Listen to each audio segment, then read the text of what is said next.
Okay, AFP mga kapatid, no, bantay sarado ngayon ang ating karagatan o mga karagatan dahil nga sa napabalita mga katol yung Chinese underwater submarine drone. 'Di ba? Naaalala ninyo mga kapatid. Ang sabi kasi sa report, sabi-sabi lang naman, 'di ba?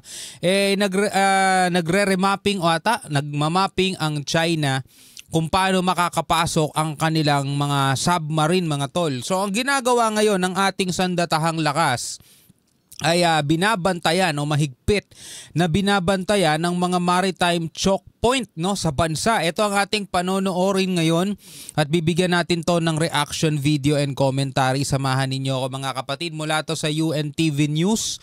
No, bago yan, huwag mong kalimutan mag-subscribe. Click mo na rin ang notification bell para ma-notify ka whenever na may mga bago tayong reaction video tulad nito. So wag na nating patagalin pa. Panoorin na natin to mga kapatid. Our littoral monitoring stations are designed to cover the choke points.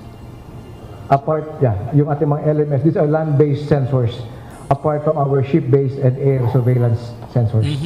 Binabantayan ng Sandataang Lakas ng Pilipinas ang lahat ng mga maritime choke points sa bansa.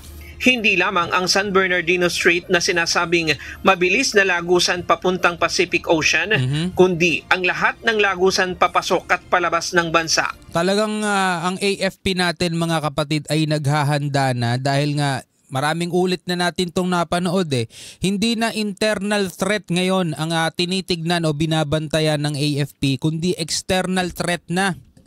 Alam naman natin mga tol, ang ating bansa ay kalat-kalat na mga pulo, kalat-kalat na mga isla. So tayo ay napapalibutan talaga ng mga katubigan at kahit saan dyan mga tol ay pwedeng dumaan ang mga submarine ng ibang bansa at magugulat na lamang tayo dahil nakapasok na sila ng ating mga teritoryo. Kaya ngayong nakita mga kapatid, no, na underwater surveillance drone ba yun kung natatandaan ninyo, binabantayan yun dahil baka daw nagmamapping. No, ang China tinitignan kung gaano kalalim yung mga lugar na yan, yung mga dagat na yan, kung pwede nga daw bandumaan yung mga submarine nila, mga tol. Kaya talagang bantay sarado ngayon ang ating sandatahang lakas. Yes, in fact, not only San Bernardino Strait, southernmost part of the Bicol region, but the country also emphasizes Surigao Strait, Basilan Strait, Basilan Passage, Cebu Passage, Balabac Passage, Verde Island Passage, and up north, Balintang or Basi Channel. Ito ang sagot ng Philippine Navy matapos lumutang ang mga issue yan, na yan, ito, yung ano na yan. Sinasabi ng military historian na si Jose Antonio Custodio na nagsasagawa ng mapping ang China sa lugar para makapasok ang kanilang submarine. Dahil ito sa nakuhang drone submarine ng mga mangingisda sa Masbate noong nakaraang linggo. Nauna na itong sinagot ng National Security Council.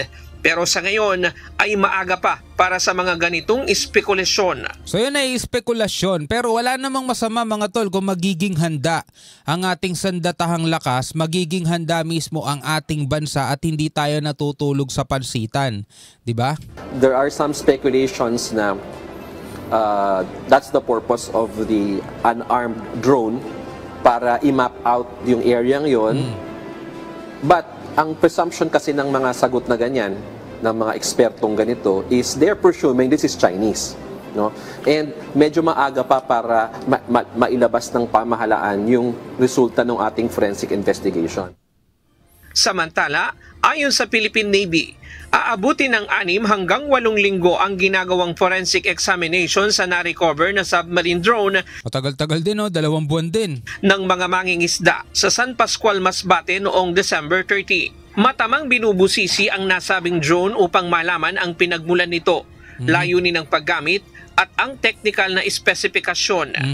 The analysis will examine the object's physical structure, electronic components, power source, and any possible stored data. Sabi ng Philippine Navy, base sa matingkad na kulay nito, ginagamit ang ganitong drone sa scientific research at fish tracking, pero posible din itong gamit pang militar.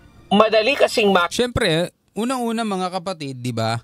Yung mga ganito, maraming pwedeng paggamitan talaga, 'di ba? Etong mga bagay na to, pwede nga daw sa fish tracking, pwede sa research mga tol, pero hindi mo pa rin maaalis sa isipan mo mga tol, lalong-lalo na etong mga ganitong aparato galing sa China. 'Di ba? Galing sa China to mga tol, magtitiwala pa ba tayo? Hindi pwede nating sabihin maaga pa, mga ganyan-ganyan. Mahirap naman yung huli. Mas maganda na yung maaga pa, 'di ba? Nalalaman na agad natin kaysa naman huli na ang lahat. Doon tayo talaga nalilintigan mga kapatid, 'di ba? Kapag papatay-patay tayo diyan. Tatandaan ninyo mga kapatid, etong China ay hindi inirerespeto ang Pilipinas sa ating karapatan, no? Sa ating mga karagatan, tulad halimbawa na lamang, 'di ba, meron tayong 2016 arbitral ruling, pero magpahanggang ngayon 9 na taon na mga kapatid ang nakakaraan, 2016 arbitral ruling, hindi pa rin siya kinikilala ng China. Para sa kanila illegal daw 'yon mga tol. So sila illegal. 2016 arbitral ruling, no, Court of Arbitration illegal para sa kanila. Biruin mo kung gaano katitigas yung mga 'yan. 'Di ba? Sila ang legal, yung Court of Arbitration ang illegal, 'di ba? Tapos tignan niyo mga tol, kahit sinasabi ng UNCLOS, United Nations Convention on the Law of the Sea, 'di ba, ang 200 nautical miles exclusive economic zone sa Pilipinas yan. Pero tingnan nyo, monster ship ng China ipapadala nila mga tol. Anong sabi doon sa pakikipag-radio challenge nila? Sinasagawa lang daw ng China ang naaayon sa batas na pagpapatrolya sa kanilang mga nasasakupan. O biruin mo kung gaano rin katigas sa mukha nun mga kapatid. 'Di ba? Tapos sa may Baho de Masinloc mga tol, hindi makapasok ang ating mga mangingisda. 'Di ba? Kahit airspace, kahit yung himpapawid mga tol, pinagbabawalan ng Pilipinas makapasok. Biruin mo, nagpapakawala pa sila ng mga flare. O ngayon, may nakita tayong ganitong aparato, tas galing pa sa China. Anong gagawin natin? Diba? Kailangan talaga nating malaman kung para saan at ano yan. Diba? Kasi hindi natin pwedeng iisantabi yung sinabi nga nung historian na nagsasagawa ng mapping ang China kung paano makakapasok ang kanilang mga submarine mga tol. Diba? Magugulat na lamang tayo, biglang may mag-aahunan, puro submarine. O yari tayo Buti sana kung submarine, basta-basta lang yan. Minsan nagpapakawala ng mga ano yan, ng mga nuclear yung mga yon. Nagpapakawala ng mga ng mga intercontinental ballistic missile din, mga missile din mga tol. Kaya kailangan talagang maging maingat tayo dyan. Nakita mula sa himpapawid ang mga ganitong may matitingkad na kulay. Kaya ginagawa na daw ng Navy ang kaukulang aksyon at siniseryoso nila ito. Subalit hindi sila basta-basta maglalabas ng konklusyon. Tama naman mga kapatid. Hindi sila basta-basta magsalabas ng konklusyon. Diba? Base lamang sa mga pisikal na nakitang marking sa drone. While initial observations suggest that it may be a submersible used for scientific research or fish tracking, alternative perspectives point to possible military applications. It is important to emphasize two things. Number one is that your armed forces through the Philippine Navy is on top of the situation. And number two is that we are taking this very, very seriously. Noong nakaraang taon, nakakuha na rin ng Philippine Navy ng kahalintulad na mga piraso ng drone sa bahagi naman ng Northern Island at Eastern Seaboards ng bansa. Sabi naman ni Rear Admiral Roy Vincent Trinidad, base sa physical description ng drone, posibleng galing ito sa isang mothership dahil hindi nito kakayanin ang malayo ang distansya. The absence of any attachments for airdrop capability would rule out an air launch platform. Since the wings are not foldable, then we could rule out a submarine launch method for this. So most likely this was launched from a mothership, a mother craft. It is not large enough to travel far distances. Kailangan ito ng isang mothership.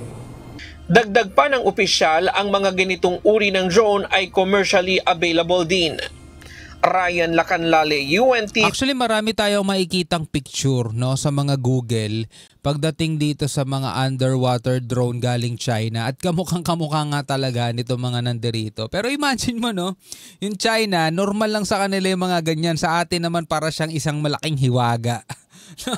Hindi ko kasi talaga tayo mga tol ganun ka-advance, hindi katulad sa China eh. Sa kanila, pangkaraniwan lang yan na ginagamit ng kanilang mga kung sino man ang gumagamit niyan sa kanila eh. Samantalang tayo parang pinag-aaralan natin ng isang alien thing na nakita sa ating karagatan. Pero ang sinasabi lang natin mga kapatid, dapat lagi talagang handa.